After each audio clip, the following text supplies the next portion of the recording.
The sun had barely risen, yet the streets were already alive. Voices echoed through the market. Traders called out their prices.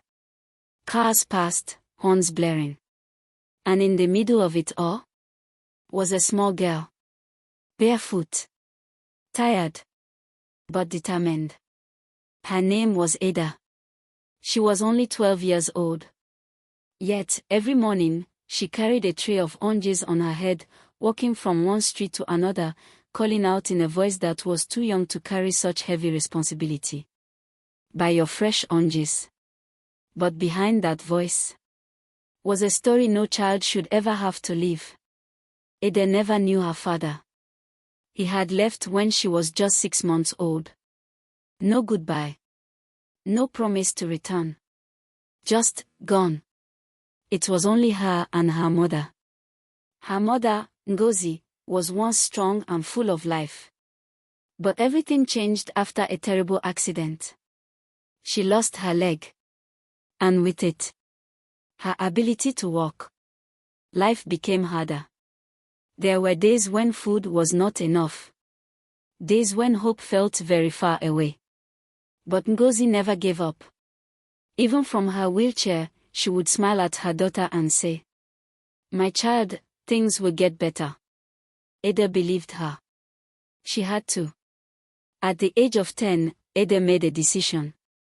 A decision no child should have to make. She started hawking oranges, bananas, whatever fruit was in season. Under the hot sun. In the dust. Through the noise of the streets. She walked. Not for herself. But for her mother. 2 years passed. Ada grew stronger. But deep inside, she still wished for one thing. To go to school. To wear a uniform. To sit in a classroom. To dream like other children.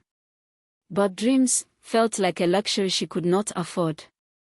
Then one day, everything changed. It was a hot afternoon. Ada stood by the roadside, sweat running down her face, a tray of oranges balanced carefully on her head. A car slowed down beside her. The window rolled down. Inside sat a well-dressed woman. "Little girl," the woman called gently. "Come here." Ada hurried over. "Good afternoon, Ma. Do you want to buy oranges?" The woman looked at her closely. There was something in the girl's eyes. Strength, mixed with pain. "Why are you not in school?" she asked softly. Ada hesitated. Then, she spoke. She told her everything. Her father. Her mother. The accident. The struggle. She spoke like someone who had carried the weight of the world for too long. The woman's eyes filled with tears. Right there, inside her car. "Can you take me to your home?" she asked. Ada nodded. When they arrived, the woman saw Ngozi. Sitting quietly. Worn, but dignified. Their small home told a story of hardship, but also of love. The woman turned to Ada and her mother. And with a voice full of compassion, she said, "From today, you are not alone.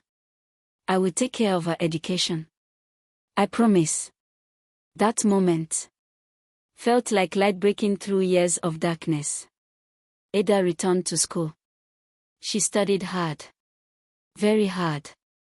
Every late night. Every early morning. She remembered where she came from. She remembered her mother.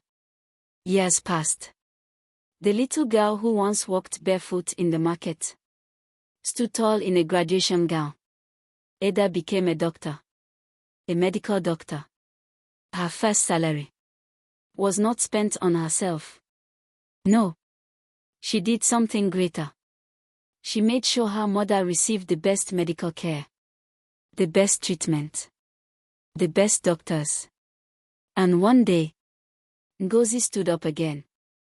Tears flowed. Not of pain, but of joy. From a broken past came a beautiful future. Ada held her mother's hands and smiled. "We made it, Mama." And truly, They did.